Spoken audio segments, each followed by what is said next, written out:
Okay, good morning, everyone. Today's learning, as the entire Masechta's learning, is in memory of and Lila Nishmas Mindel Mariam Bas Kalman Ruvain, her Nishma Shav and Aliyah.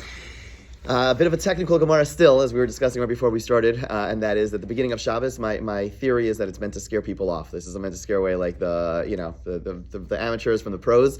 So a couple of really technical Gemaras, and the whole background topic is Hotzah, carrying on Shabbos, which to begin with is not so relevant, thank God, to many of us because of an Erev, unless, like me and myself, you travel somewhere and you forget that there's an Erev. So it is valuable to learn, but it is a very few. The next few Gemaras are all just a little bit hard to really connect to. So we're going to go through pretty quickly, and then I hope to share a broader point that I think we could glean from this Gemara. So this Gemara, and actually I've come to appreciate much more the value of charts. For those of you who've been watching Rabbi Stefanski and his charts, they're actually the chart element is something which should be done more places. I have my own little chart over here, which none of you could actually read from where you're sitting, but I can. And it's because the reason we have a chart over here is because what we're going to have is two brisas, two different teachings.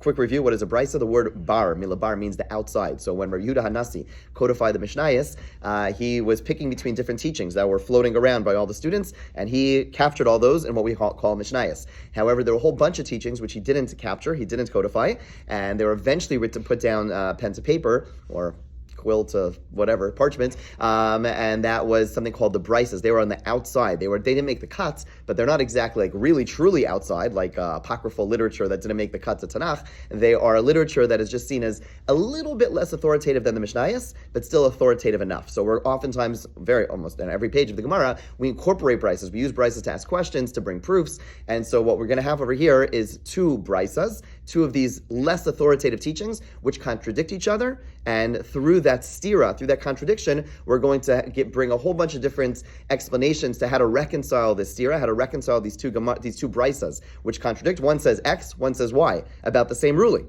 So what's going on? And through that, we're going to have 6 different possible answers to explain the contradiction. And we're going to, through those 6 different answers, we're going to come about 6 different principles that are relevant to the laws of Shabbos that we'll keep on building upon in the future. Okay, so that's the basic outline today.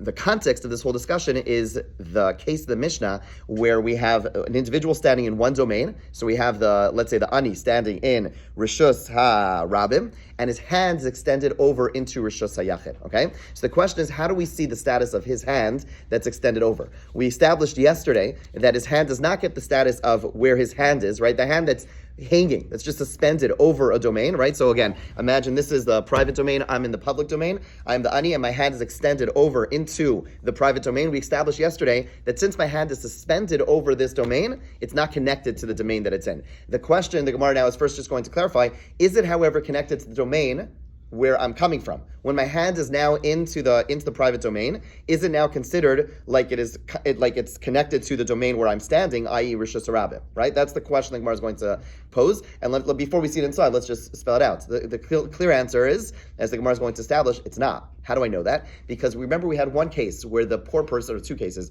where the poor person, the Ani, the guy standing outside, had a basket, right? And he's putting the basket inside. So he does the Akira, right? And then he brings it inside, and then the Baal Habayis, the homeowner, takes it out of his hand, right? What happens in that case?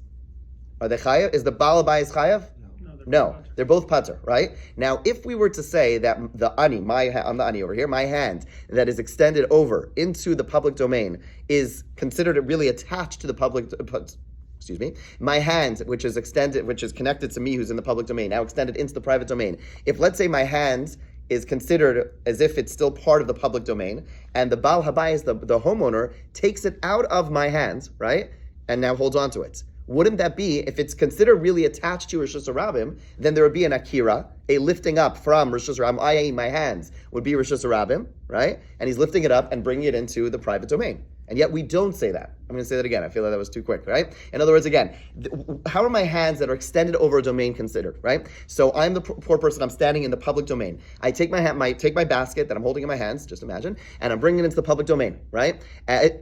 Bring it to the private domain. Correct me, people. Okay, private domain. Okay, so it's in the private domain now, and now the Baal Habayis takes it out of my hands and now holds on to it. We said in that case, you're exempt, okay? But if my hands, which are connected to my feet, which are in the public domain, if my hands are also considered part of the public domain, and the homeowner now took it out of my hands, that would be an akira, a lifting up from the public domain, and then he holds on to it in his domain, i.e. the private domain, and that would be a full akira and anacha. We don't say that, meaning my hands clearly are not connected, halachically, are not connected to the public domain. Make sense? Right? It goes both ways. Yes? No? Yeah? Right? We could, right? Okay, fine. Okay, so let's just read that inside. Hopefully it'll become a little more clear. So Amar Abaye, the 2 dots on Gimel Amud Beis, okay? 2 dots on Gimel Amud Beis, about like 7 lines down or so. Amar Abaye, says Abaye, Pshita li, it is obvious to me, Yado shel Adam, Eina lo kirshus harabim, velo kirshus hayachid. A person's hands extended over a domain are not like the public domain and not like the private domain. Okay, meaning kirshus harabim lo damya miyado da'ani. We know that the hands extended over a domain are not considered like the domain they're coming from, i.e., not like rishus harabim. From the case where the poor person has his hands extended over the line and the Baal Habayis takes it, and we say that they're both exempt. We don't say the Baal Habayis took it from the public domain, because if his hands really were connected, if we'd see them as really connected to the public domain, then when the Baal Habayis took it out of his hands, took it out of the Ani's hands, then it would be taking from the public domain into his domain, the private domain. And the flip side, we have the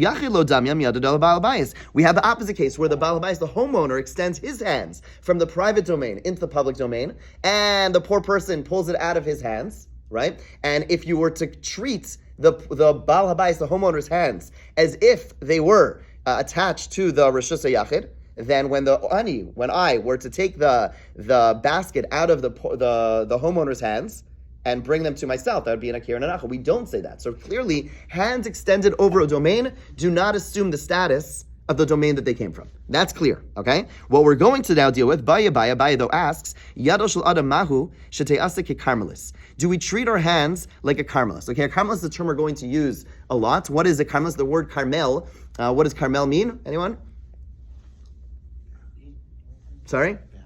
Similar, it's a forest. It's a forest. A carmel is a forest. Why do we? So basically, there's a domain. There's a public domain. What's a public domain? Biblically, a public domain is a full-fledged thoroughfare. Think of a highway. Okay, hundreds of thousands of people traveling. We'll see 600,000 people traveling through it daily. That's a Rishus Hashanah. Rishus Yachid is a full-fledged private domain. A forest. What's unique about it? Why do we call? Then there's this place in between. In between is where it's not 600,000 people, but it's not a private domain. So it's the in-between place. Why do we call it a forest? We call it a forest because a forest is a place where it's hard to walk. It's, we can't just walk straight, right? You have a tree over here, you have a tree over there, you have a rock over here, a valley over here. Basically it's not it's not full-fledged, I can just do whatever I want. It's not a private domain where you have no access. It's a place we're kind of navigating in between, and that is the Carmelis, okay? So a Carmelis is, halachically, by the way, the street over here, Pimlico, Green Spring, Park Heights, Reisterstown, those are all Carmelists because they're not full-fledged public domain, and therefore they are Carmelists in the sense that you don't have full-fledged access, but you walk through, but it's just not 600,000 people walking. That's why it's called a Carmelist. So Carmelist is not a full-fledged private domain, not a full-fledged public domain, anywhere in between, okay? Rabbinically, I cannot travel from a private domain to a Carmelist. So for example, if the Erev falls down, I'm not allowed to take my sitter and go from my home to the street. Right? Why? Because that is rabbinically, that's a Carmelist. That is a place I cannot go. Okay? So the Gemara now wants to know, what about in my hand, do the rabbis, the Chazal go ahead and institute that if my hand extends over a domain, do I treat it like a Carmelist? What's the nafkamina? What's the difference? The question is, if I were to be carrying something, if let's say I went ahead, imagine this example, okay? This is what we're going to deal with. I'm in the private domain, I extend my hand into our public street over here, right? Carmelist. If it's treated like a Carmelist, then what that would mean is that I would not be allowed to retract my hands. I'd have to stand like this the entire Shabbos, right? Because if it was a Carmelist, let's say I did this by mistake, let's say, okay? I'm holding my whatever, this thing, pretend it's not a wallet, holding this item, and extend it over into the Carmelist, right? And now I'm like, whoops, this is, I'm in another domain. So if Chazal would treat it like a Carmelist, Chazal would say that we treat you extending your hand over like a Carmelist, what that would mean is that I would not be allowed to go like this because I'm taking something from a quasi-public domain into a private domain, right? This trip again, which was I think I went on this trip just for examples. But my son there was a porch, and the porch had a gate, so therefore it was a full-fledged private domain, right? In other words, you have to keep that in mind when you're like in a place that doesn't have an eruv, you go outside. Even if it's like the backyard, if the backyard is not fenced in, it's a Carmelist, okay? But if there's a fence, a tent have a fence, not so high, then it's a private domain. So my son was davening, shacharis, with his sitter on the fence. and I was afraid he was going to pick it up and like start like shekel, right? And one shekel, then it's now we have this exact case. Now he's in a scenario where he is extended over into the the Carmelist state, and therefore he would not be. Question is, would he be allowed to bring his sitter in, or would he sit there the entire Shabbos until his hand would fall off? Okay. The question. Oh, good. So the reason we were thinking is the question is, did Chazal come along and create a fine, essentially? Because the question the Gemara is asking is mi kansua. Did the Chazal come along and say, well, this is not a very safe and healthy thing to do from a halachic perspective, and therefore, you might end up doing other types of transfers, and therefore, even though technically it's not a Rishus Haram, Rishus Yachid, did Chazal come along and institute a fine? That's the question. Okay, so the question is, would Shlomo be allowed? I hope he's not watching this. Would Shlomo be allowed to pull his sitter back, or would he be sitting there all of Shabbos with his sitter hanging over the wall? Okay, and let's keep in mind, by the way, how long would he last for? Not long. I don't know. I mean, strong kid. I don't know. Couple hours, maybe. That's pretty generous, okay? Whatever. But eventually he'd drop it. We're going to come back to that point. Eventually he will drop it, right? We're going to assume that, okay? So now the Gemara is going to go through a bunch of different possible answers to this question. So the Gemara is, again, let's read it again. Baya asked the question. Yada shel adam ma'u sheyasek karmelis. Is a person's hand like a karmelis? Meaning a hand extended over into another domain is like a karmelis. Mi kansur rabbanan ladur legabe. Olo. Did Chazal, did our sages come along and knas the person, find the person, and to prevent them from returning it to him, right? So he extends it over. Is there a fine preventing? Do we treat it like a karmelis, meaning that there's a knas, that there's a fine that he won't be able to bring it back? Tashma. So now we're going to have the brisa, two brisas. Tashma. Haisayada maleo peros. The brisa gives an example where a person's hand is filled with fruit. Votzia lechutz. And a person takes their hand, they're sitting in their home, and they take their handful of fruits and they extend it outside. Tani chada, in one brisa it says aser lachzira. It's forbidden to bring a bat back. Vitani idach mutar lachzira. Another brisa says it is permitted to bring it back. Okay, so we have a contradiction. One brisa says you could bring it back. One brisa says you cannot bring it back. So the Gemara now is going to give one of 6 answers to this question. My laba hakamiflagi. Are they not arguing about the following? Demar savar kekarmelis damya. One opinion, the opinion that says you cannot bring it back, is because our sages treat it like a karmelis, the in-between state. And therefore, it's saying, we're treating like a karmelis, meaning you therefore cannot bring it back. Umar Savra, the other brisa, holds lav ke karmelis damya, that the author of the other brisa, meaning that whenever you have a contradiction of the brisas, you could say that there's 2 authors, there's 2 opinions. One opinion is saying X, one opinion is saying Y. So the one opinion is saying we're treating like a karmelis, meaning that one is ruling you cannot bring it back. The other one saying it's not like a karmelis, i.e. Chazal or sages did not make such an institution, and therefore Shlomo would be allowed to bring his sitter back. Okay? The Gemara says, no, we reject this answer. We're going to give 5 more answers. Dekuli alma kakarmelis damya. Everyone agrees that our sages did make such an institution and did treat it like a karmelis, and therefore you should not be allowed to bring it back. Velo kasha. So, but there's no question, there's no contradiction at all. Kan lamata me'asara, kan lamala me'asara. One case is where it was below 10 tefachim, and one case is where it is above 10 tefachim. Okay, so we're going to come back to this principle later, but when it comes to Rishus Harabim, when it comes to the public domain ends at 10 tefachim.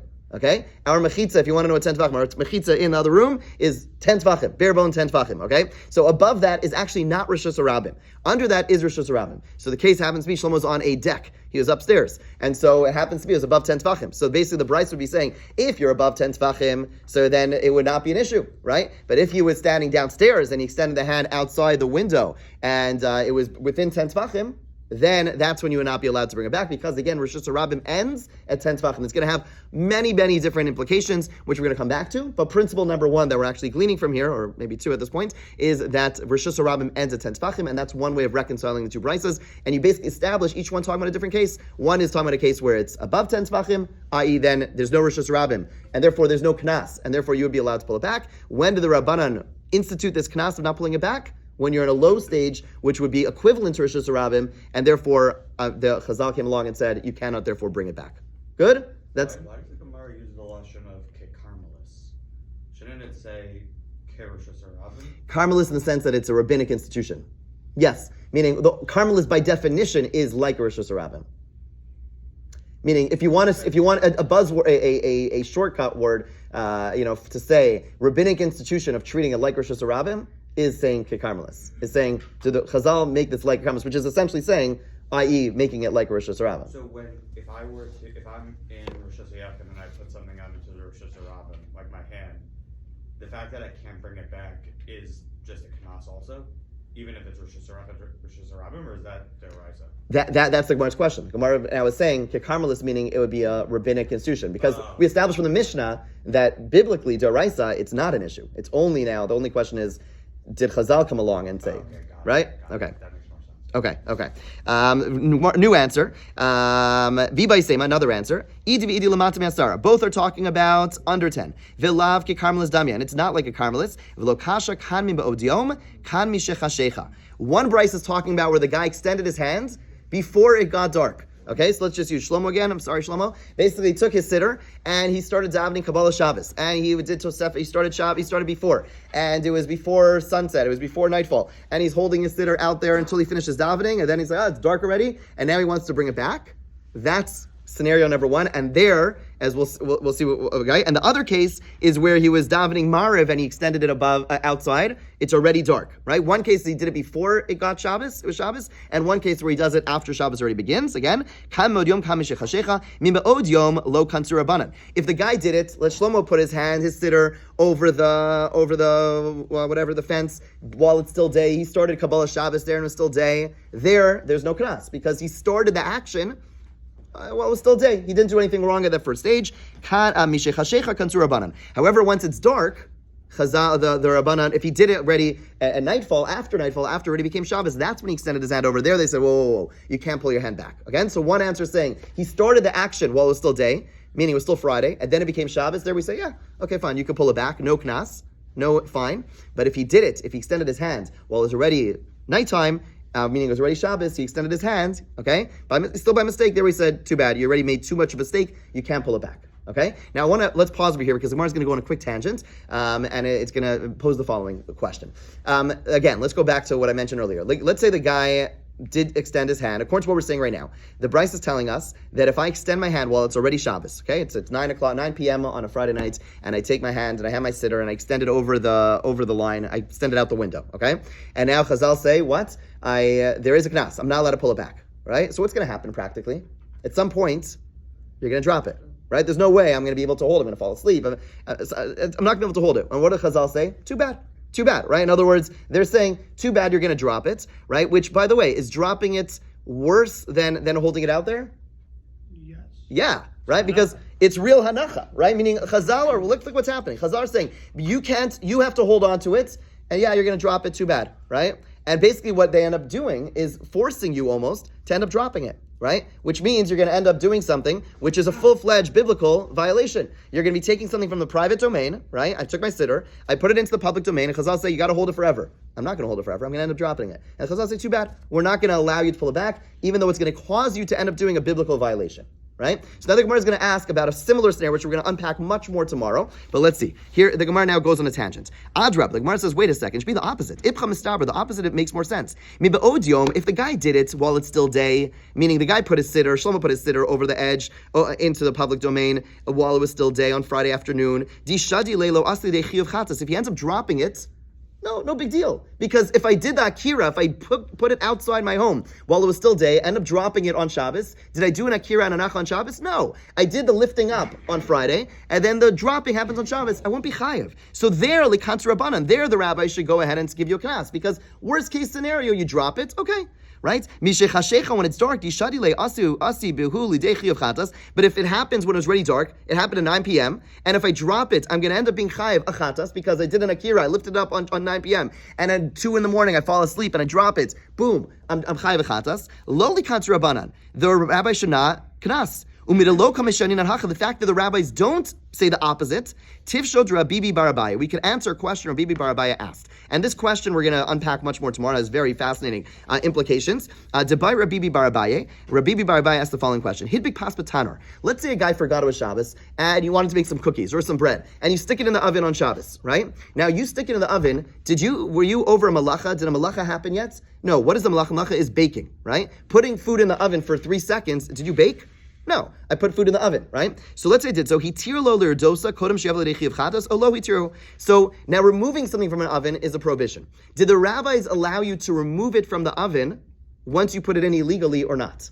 Right? Rabbi Barbai wasn't sure. Prevent yourself to prevent yourself from being over the biblical sin, right? In other words, I put something in the oven. I shouldn't have done so. It might be rabbinic. To remove it would be rabbinic at this point. To leave it in is going to be a biblical prohibition.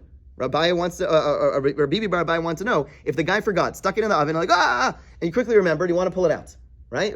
He wasn't sure. Were you allowed to go and violate this rabbinic prohibition of kind of pulling it back in order to prevent you from doing the biblical sin? So he wasn't sure. So the Gemara said, based on what we just said, it would seem to be that you cannot take it out. Just like when a person's hand's extended outside, we say, too bad, you got to hold your hand out, even though it's going to cause you to be violating the biblical prohibition. Here too, you got to keep the food in the oven, even though by keeping it in the oven, you're going to be in violation of the biblical prohibition. Okay, we're going to come back to the case. The Gemara says, Holo kasha v'tifshot. The Gemara's first response to that, it says, yeah, you're right. Based on what we just said, you could come to the conclusion that if a person sticks food in the oven and they don't pull and they remember it's Shabbos, you're not allowed to pull it back out. The Gemara says, "V'bay sema," another answer. La'olam lo tifshot. Don't answer this question. V'lo kasha. We're going to give another way of reconciling these two contradictory brises. Kan b'shogeg, kan b'mezid. One case the guy did it by mistake, and one case the guy did it on purpose. B'shogeg lo kansuraban. New way of answering, of reconciling the two brises. When a person did it b'shogeg, when the person did it by mistake, and again Shlomo forgot that there was no eruv, and he stuck the sitter outside. No kanas. We don't punish a guy for doing something by mistake. B'mezid kansuraban, where a person did it on purpose, there much more of a patch on the wrist. We will kanas, and that's why one brisa says return because he did it by mistake. One brisa says don't return. He did it on purpose. And the same would apply to the bread. And the same would apply to the bread, exactly. Therefore, we will not be able to answer the question. Good, excellent. In the case of this knas, we were talking about the knas being to prevent somebody from doing it, whereas here, Good. It's a direct. Yes. So the Rishonim asked this question. Good. We don't have time. I want to run roll, but the Rishonim asked the question. It's not a perfect analogy. Yes, good question. V'bay sema, another answer. Two more answers. Both cases took place by mistake. And they're arguing. Our argument is going to take place throughout Masechah Shabbos and throughout Shas. And that is, do we punish? We say a guy did something by mistake. Really, we shouldn't punish the person. But if we don't punish a person for doing something by mistake, then what's going to happen when they do it on purpose? They're going to be doing it on purpose. So sometimes we say, because of my concern of a person doing it on purpose, I'll also punish the person when they do it by mistake. And therefore the Gemara is saying, really, both cases are talking about where they did it by mistake. The question, the debate is between the two brises. One says, when someone does something by mistake, really we shouldn't punish the person, but because they might do it on purpose, we will knas the person in that case as well. And that's what another one says, no, we don't have to go so far. And that's our argument. Marsavar, Kansu Shago to Mezid. One says we do punish when someone does something by mistake because they might do it on purpose. Marsavar lo Kansu Shago to Mezid. And one says we do not do so. Let's go one more answer. Really, there is no knas. New way of reconciling the Daf Daled Amud Aleph on the top. New way of reconciling the two brises. One brise is talking about where the person extended their hand and now they want to go back to their own. Now they go, pull it back. The other case, I extended my hands and I say, I'm going to put it into the neighboring field over here. Right? So that's the question. Am I allowed? The one brise is saying I'm allowed to pull it back to my own place, and the other brise is saying I can't. What can I do? I could bring it back to my own place. I can't put it in another field. I can't put it down in another rishus hayachid. Right? So the Gemara is saying, Rav asked Rav Nachman the following question: if a person's hands were filled with fruit, a guy had an apple in his hand, and he put it into rishus harabim, is he allowed to bring it back to his own place? Amalei mutter, you're allowed to do so. Right? So if a person, Shlomo has a sitter, and he extends it into public domain, I'm allowed to bring it back to my place. Okay? Am I allowed to bring it to another field, another private domain? Let's say he had his hand extended out, and there is another private domain over there, and he's able to throw the sitter to someone standing in the next private domain. I'm like, you can't do so. Now, both of them, I'm going from a Carmel or Rishus Harabim into a private domain. What's the difference? Umayshna, what's the difference? So he says, when you give me a little bit of salt. What's he talking about? It's an expression, basically, when you pay me. It was like a rabbi joke, okay? Basically, like when I ask a question, it's like, pay me something. Okay, fine. We'll just keep on going. Hasam lo isavida machshavto, hachi savida machshavto. The Gemara says that the difference between the reason I'm allowed to bring it back to my own place is because then I never accomplished. When it comes to laws of Shabbos, and here's the last principle, when it comes to laws of Shabbos, the focus is, am I fulfilling my intent? Intent is very important. So if I'm extending it bring it back to my own place, then I did not fulfill any intent. I never brought it to the other place, right? Whereas if I bring it to another private domain, then there's much more intent that's fulfilled because I accomplished something. I went from one place to other, and therefore, even though it's rabbinic, Chazal came along and said to bring it from the public domain into another private domain, that would not be allowed. To bring it back would be allowed. Shlomo would be allowed to take a sitter back. I would just mention very quickly, then we'll say brachos, sorry. But a Gemara like this, when you have like a contradiction and you have all these different answers, it's kind of puzzling and strange and sometimes hard to follow. But I think one of the takeaways I always find the Gemaras and something Rav Tzadok and others talk about, it's confusing. On the one hand, it's extremely confusing. If anyone wants to borrow my chart, if anyone watching along, you could read the chart very quickly. But the point is that it's very confusing. Why not just tell us these principles? Like why do contradiction then answer? It's so hard to follow. But one lesson that we learn from the Bavli in general, and that is that the tension, the tension that we have between when we have a contradiction, the tension we have ultimately through that tension we're able to come to new vistas. We're able to have new approaches, new understandings, and the Gemara is doing that constantly. It brings tension, brings questions. It could have just said this is the reality instead of making it so confusing. But the truth is, through the confusion, it actually sharpens our ideas. It sharpens our understanding, and it's perhaps like the most simple and basic, but also fundamental life lesson, and that is that we don't grow when we don't have that tension. It's through that tension, it's through the contradictions, it's through the feeling, the back and forth, and all that difficulty. And that's when we come to a sharper place, we come to a better place, and hopefully we could take that. If we can't take any practical takeaways from the halachos, we could take at least a hashkafic takeaway from this Gemara. Have a wonderful day.